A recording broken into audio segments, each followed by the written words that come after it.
السلام عليكم. مباراة الأهلي والهلال السوداني في دوري أبطال إفريقيا الجولة الستة.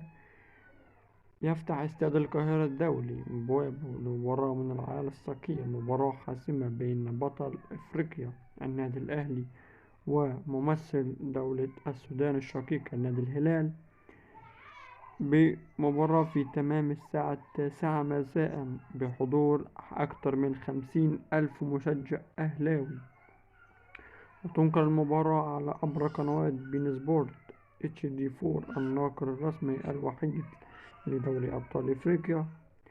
آخر 5 مواجهات جمعت الأهلي والهلال، انتصر الأهلي في مباراتين وانتصر الهلال في مباراة، بينما حل التعادل في لقاءين.